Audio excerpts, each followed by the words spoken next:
যে heart attack করার মতো একটা ঘটনা দিন কিন্তু যেভাবে এই জগন্নাথ বিশ্ববিদ্যালয়ের ফলাফল আমরা দেখলাম তাতে বিশেষ করে আপনার তিনকে মনে হইলো যে কেউ না কেউ স্ট্রোক করে ফেলবে। কারণ এই দেখা গেল পরিষদের ছাত্র সংসদ আপনার রাকিব উনি এগিয়ে গেছে, আবার দেখা যায় যে শিবিরের রিয়াজুল উনি এগিয়ে যাচ্ছে। তো এইরকম ভাবেই চলতেছিল, এরকম ভাবেই কিন্তু আমরা সর্বশেষ পর্যন্ত তাদের পরিস্থিতি দেখলেও এখন পর্যন্ত কিন্তু শেষ মুহূর্ত পর্যন্ত যতটা দেখলাম যে শিবিরের ভিপি প্রার্থী তাদের নিজের বিভাগ আইন বিভাগ, সেই আইন বিভাগের কিন্তু ভালো রকম ভালো ধরনের ভালোভাবেই কিন্তু এগিয়ে আছে। তো এদিক থেকে যদি বলা যায় যে প্রায় 169টি ভোট বেশি পেয়ে আইন বিভাগে এগিয়ে আছে শিবিরের ভিপি প্রার্থী রিয়াজুল।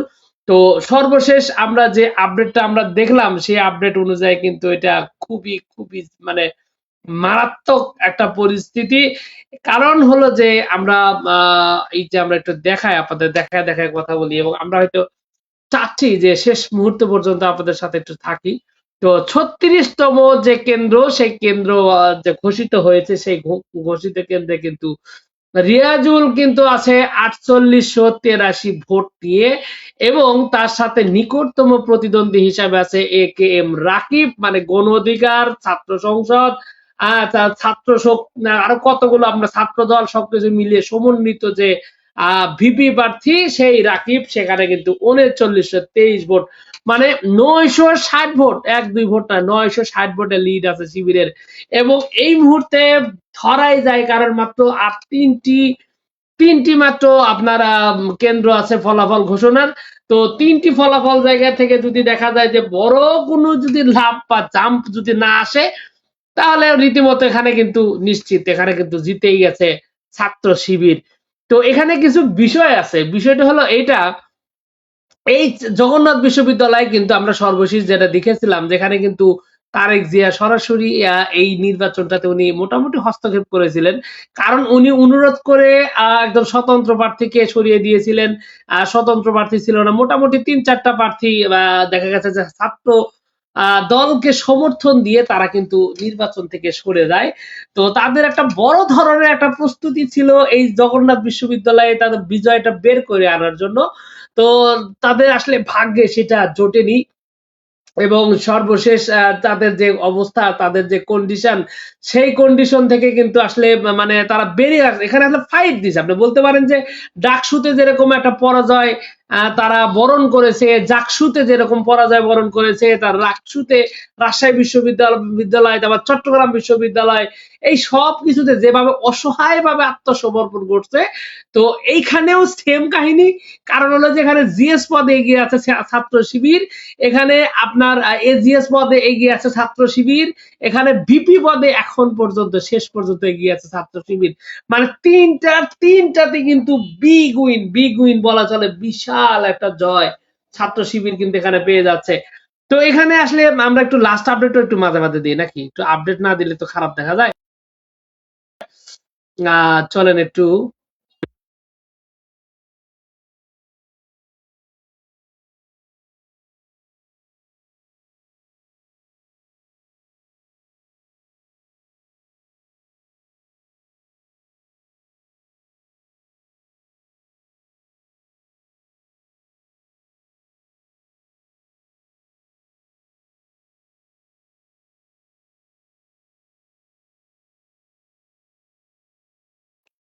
আমরা আমরা একটু মাঝে মাঝে এরকম একটু উদাও হব।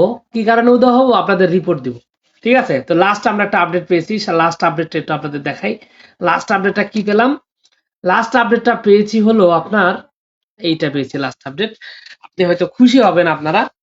তো লাস্ট আপডেট আছে 28টা কেন্দ্রে প্রকাশ শেষে 1320 ভোটে এগিয়ে আছে ইসলামী ছাত্র শিবিরের আইন সম্পাদক পদপ্রার্থী ফারুক।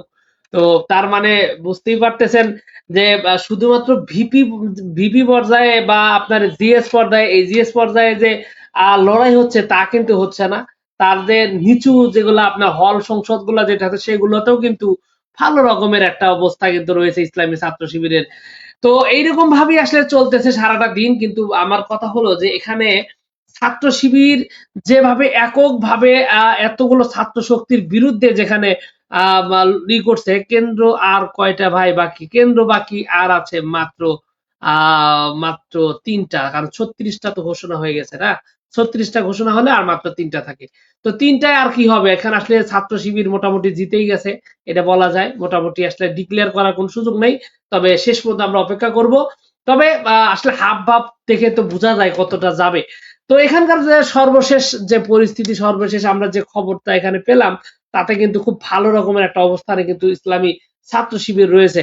তো আসলে ইসলামী ছাত্র শিবিরকে আসলে এখানে দেখা গেছে যে সকালের দিকে বেশ ভালো রকম প্রায় ৭টা পর্যন্ত যে কেন্দ্র ঘোষণা করা হয়েছিল, সে জায়গায় থেকে কিন্তু ইসলামী ছাত্র শিবির এগিয়েছিল, মাত্র অল্প কিছু ব্যবধানে এগিয়েছিল। কিন্তু পরবর্তীতে এই যে ছাত্র অধিকার পরিষদ থেকে যে কাজটা করানো হয়, যে ওখানে আসলে ওখানে আবার বেশ ভালো রকমের একটা ফাইট দেয়।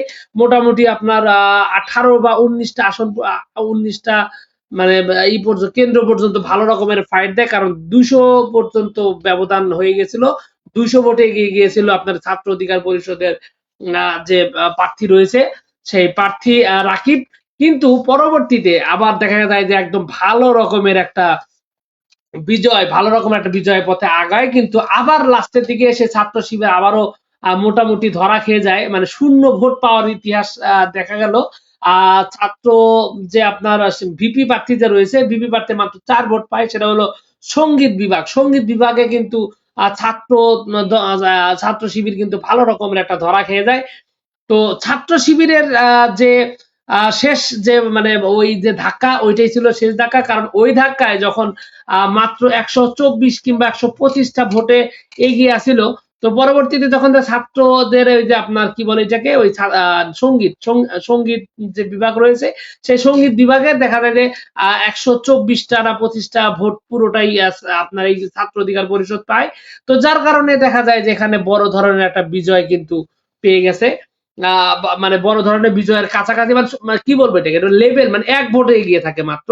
তো 1 ভোটে এগিয়ে থাকার পর ছাত্র শিবির পরবর্তীতে এই যে সামনের দিকে এগোতে শুরু করছে, সেখান থেকে আর কিন্তু পিছনে নাই। তারা কিন্তু খুব ভালোভাবে এখন পর্যন্ত ফাইট দিচ্ছে, এবং সর্বশেষ 36টা কেন্দ্রের 36টা যে আপনার ফলাফল যে ঘোষণা হলো, সেই 36টার আমি আপনাদেরকে দেখিয়ে বলি, আমি দেখিয়ে বলতে চাই। 36টা কেন্দ্রের আমি বলছি ভাই শিমুল ভাই, আমি আপনাকে বলছি যে আর মাত্র 3টা ঘোষণা বাদ আছে, মাত্র 3টা কেন্দ্র বাদ আছে। তো সর্বশেষ আপনার এই ফাইটের পর আর কিন্তু ইসলামী ছাত্র শিবির পিছন দিকে যায় নাই। আরেকটা বিষয় হলো যে এখানে কিন্তু আসলে এই ভোট নিয়ে এখন পর্যন্ত কোনো কারচুপি, কোনো ধরনের যে আপনার কি বলে এটাকে, যে মানে কোনো ধরনের অভিযোগ, এটা কিন্তু এখন পর্যন্ত পাওয়া যায় নাই। তো আসলে আমি ভিডিওটা বেশি লম্বা করব না, ছোট্ট করি একটু আজকের ভিডিওটা এখানেই শেষ করব। তো আজকে এই যে বিশাল একটা জয়, এই জয়টা নিয়ে বিশ্লেষণ করব। আগামীকাল একজন আমন্ত্রিত একজন অতিথি আনার চেষ্টা করব, এবং তার মাধ্যমে আজকের এই বিজয়টা কিরকম হবে সেই এবং আগামী সংসদ নির্বাচনে এটা কতটা প্রভাব ফেলবে, এই বিষয়টা কিন্তু খুবই গুরুত্বপূর্ণ। সেটা কিন্তু আমাদের জানার কারণ আছে এবং জানতে হবে। আর কারণ হলো যে ভোট মাত্র আছে আর মাত্র 100 কয়দিন আছে আপনার, 35-36 দিন সময় আছে, আর পরে কিন্তু জাতীয় সংসদ নির্বাচন। তো সংসদ নির্বাচনের আগে ছাত্র সংসদগুলোর এইরকম যে রেজাল্ট, এই রেজাল্ট কিন্তু আসলে একদম গ্রাম পর্যায় পর্যন্ত পৌঁছে যাবে।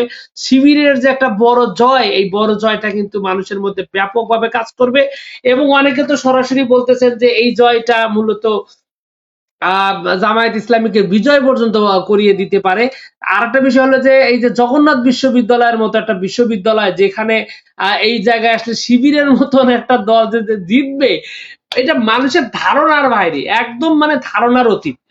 তো সেই জায়গা থেকেই আসলে বলতে চাচ্ছি যে আসলে এটা একটা বড় একটা বিজয়, এবং আগামী সংসদ নির্বাচনে বলা চলে যে মানে জামায়াত ইসলামী যে ক্ষমতা আসার একটা সম্ভাবনা, সেটা কিন্তু রয়েছে। এবং এখানে আসলে বিএনপি যেভাবে এই নির্বাচনটাকে তারা হ্যান্ডেল করেছে, যেভাবে একদম মানে উচ্চ পর্যায় থেকে এটাকে কন্ট্রোল করা হয়েছে, সেদিক থেকে কিন্তু আসলে এটা একটা বড় ধরনের একটা ইঙ্গিত। তো তারা মানে আসলে এই নির্বাচনের আগে এই মানে জগন্নাথ বিশ্ববিদ্যালয়ের জয়টা কিন্তু তারা খুব ভালোভাবে চাইছিল, বোঝাই যাচ্ছিল। কিন্তু আমার মনে হচ্ছে যে শেষ পর্যন্ত বিএনপির সেই স্বপ্ন ভঙ্গ হবে এবং ছাত্র শিবির যে জয় সেটা কিন্তু সারা অব্যাহত রাখবে এবং শেষমেশ এটা কিন্তু বিশাল একটা অবস্থা তৈরি করবে এবং আমার যতটুকু বুঝি এখন পর্যন্ত যে অবস্থা যে কন্ডিশন সবকিছু মিলিয়ে মাঠে ঘাটে অনলাইনে অফলাইনে সব জায়গায় শিবির এবং জামায়াত ইসলামীর জয়গান এবং তারা কিন্তু ভালোভাবেই ম্যাচটা জিতে যাচ্ছে এবং বলা যায় ম্যাচ কেন বলতেছি কারণ এটা মানে যে কোনো খেলাধুলার যে ফাইনাল ম্যাচ থাকে তার চাইতে এটা কোনো অংশে উত্তেজনা কম হয়নি। তো যাই হোক এইটুকু ছিল আজকের কথা। শেষ পর্যন্ত আপনাদেরকে আপডেট দিব এবং আপনাদের সাথে বিজয়ের যুক্ত হব। আজকে এখানে শেষ করছি। আপনাদের সকলকে অনেক অনেক ধন্যবাদ। আসসালামু আলাইকুম।